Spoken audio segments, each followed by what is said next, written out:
Encerrando a série Metabolismo Energético, neste último episódio vamos nos aprofundar na fotossíntese. Será emocionante quando você finalmente entender sobre fotofosforilação cíclica e acíclica, fotólise da água e ciclo de Calvin. Desde já, deixe o seu like e vamos lá!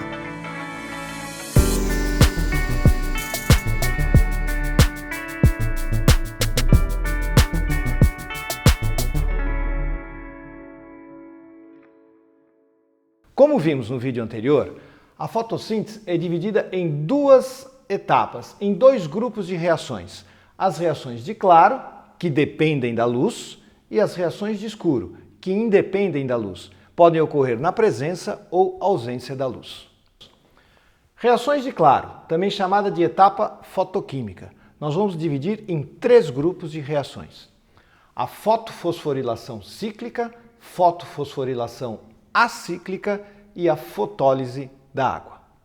Já as reações de escuro, também conhecidas como etapa química ou enzimática, ela é constituída por um ciclo de reações, conhecido como ciclo de Calvin, também chamado de ciclo das pentoses.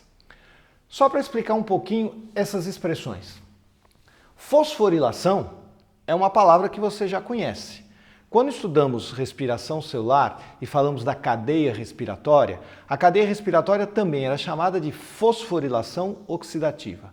O que ocorria durante a cadeia respiratória? Uma transferência de elétrons ao longo de várias substâncias e nessa transferência esses elétrons iam perdendo energia que era utilizada para a produção de ATP.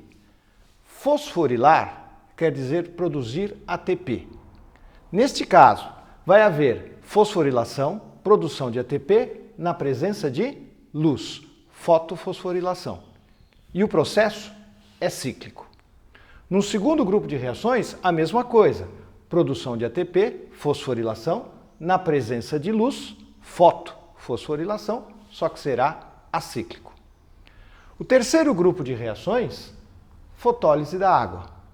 Lise, todos vocês devem saber, significa quebra. Vai haver a quebra da água, a quebra da molécula de água, na presença de luz. Fotolise da água. Lise da água, quebra da água, na presença de luz. Ok? E quanto ao ciclo das pentoses, ou ciclo de Calvin, que é o conjunto de reações de escuro, nós chamamos de ciclo das pentoses porque essas reações vão iniciar a partir de pentoses que existem no interior dos cloroplastos. Essas pentoses reagem com outras substâncias e no final elas serão reconstituídas. Como inicia com elas e elas são formadas ao final, fecha-se um ciclo de reações, conhecido como ciclo de Calvin ou ciclo das pentoses. Ok? Vamos então aos detalhes dessas reações.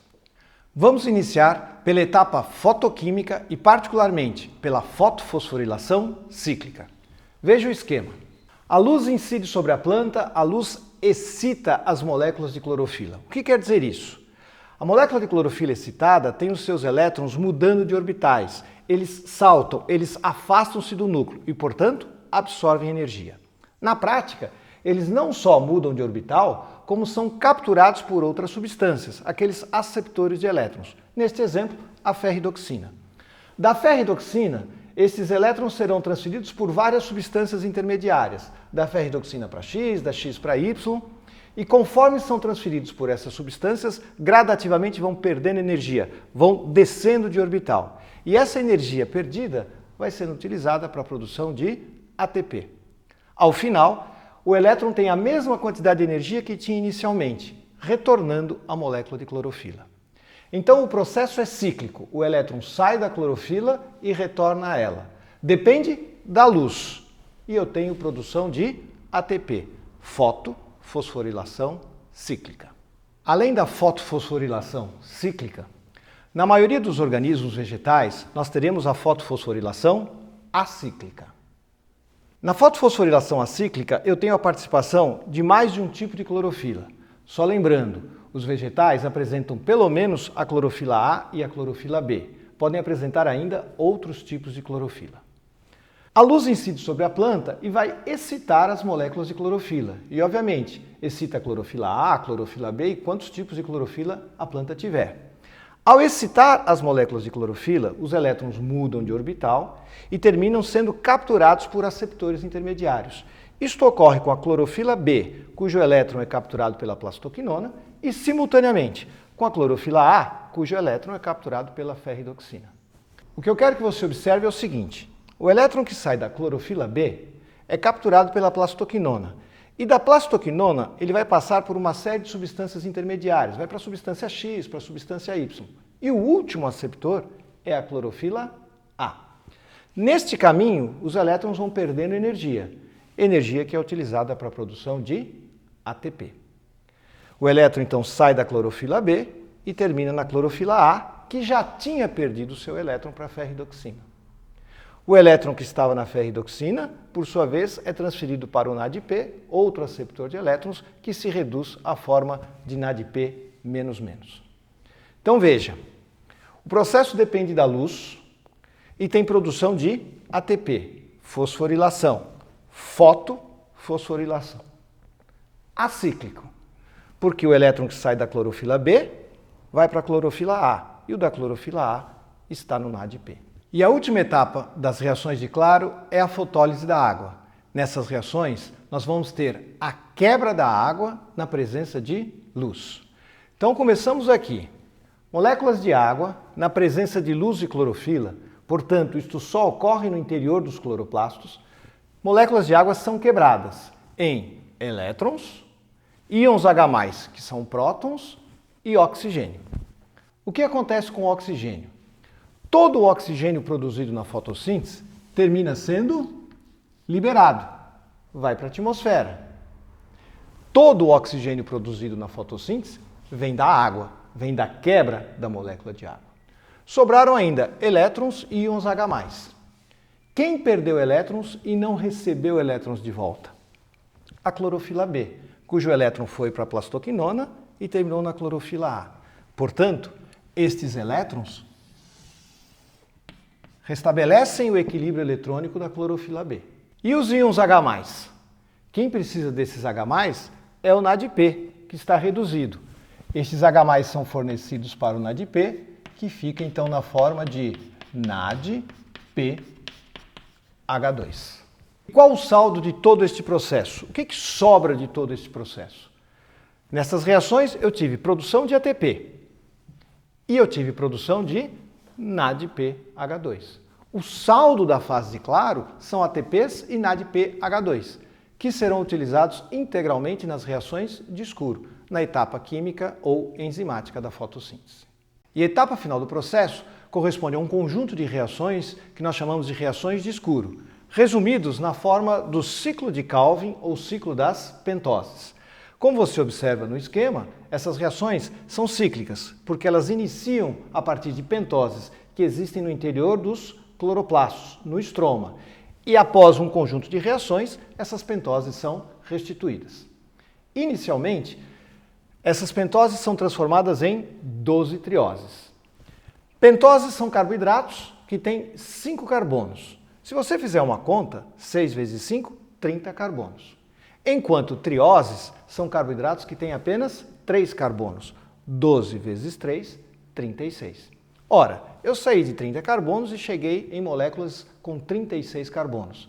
Isto quer dizer que houve entrada de carbono. O carbono que entra nessas reações vem do CO2 que é absorvido na fotossíntese. E a incorporação desse CO2 depende de uma enzima chamada rubisco. É uma enzima extremamente importante e considerada a enzima mais abundante no planeta. Além do CO2, essas reações precisam de energia. E a energia vem do ATP, ATP que havia sido produzido nas reações de Claro. E essas reações ainda precisam de hidrogênios, que serão retirados do NADPH2. Hidrogênios para a constituição dessas trioses e para essas moléculas de água aqui formadas. Até aqui o meu saldo é de 12 trioses. Separe 2 trioses, restam 10. As 10 trioses que sobraram reconstituirão as 6 pentoses. Não é difícil de você perceber. 10 vezes 3, 30. 6 vezes 5, 30. É apenas realmente uma reconstituição, um rearranjo molecular. Saldo: 2 trioses. 2 moléculas de açúcar com 3 carbonos cada uma, que se unem formando uma hexose, um carboidrato com 6 carbonos, C6H12O6. É aqui que é produzida a molécula de glicose, o alimento que sustenta toda a vida. Temos aqui a equação que representa o processo de fotossíntese, equação que nós já vimos. O que me interessa é que a glicose aqui produzida, todo o carbono que é incorporado para a produção desta glicose, vem do CO2 que a planta absorveu no processo de fotossíntese. E a água, quando ela é quebrada, lembra, fotólise da água, a água é quebrada, ela fornece hidrogênios para a produção desta glicose e todo o oxigênio da água termina sendo liberado para a atmosfera. Guarde isso, o oxigênio que a planta libera vem da quebra da água, vem da água. Mas você vai perceber aqui que nós temos um problema matemático. São 6 CO2 produzidos, 12 átomos de oxigênio. E aqui eu tenho 6 moléculas de água com apenas 6 oxigênios. Como é que estas 6 moléculas de água podem produzir estas 6 moléculas de oxigênio? É porque esta equação é uma equação simplificada. A equação completa seria esta. Observe, 6 CO2 reagem com 12 moléculas de água e não 6. 12 moléculas de água significam 12 átomos de oxigênio, que terminam sendo liberados na forma de 6 moléculas de oxigênio, 6 CO2. E ainda, como produto dessa reação, nós temos a formação de água. Esta água que é produzida durante o ciclo das pentoses. É isso aí, minha gente. Eu espero que vocês tenham gostado, eu espero que ajude bastante você na preparação para os seus vestibulares, para a sua prova do Enem. E qualquer dúvida, pergunte aqui para nós, pergunte lá no Instagram. Foi um enorme prazer fazer esta série para você. Espero que você tenha aproveitado e aproveitado muito. Esses vídeos dão um trabalhão e não temos nenhum tipo de patrocínio. Dependemos então de você. Compartilhe, dê o seu like, inscreva-se no canal e dessa forma podemos crescer e continuar produzindo conteúdo educativo para todos. Obrigado e até a próxima.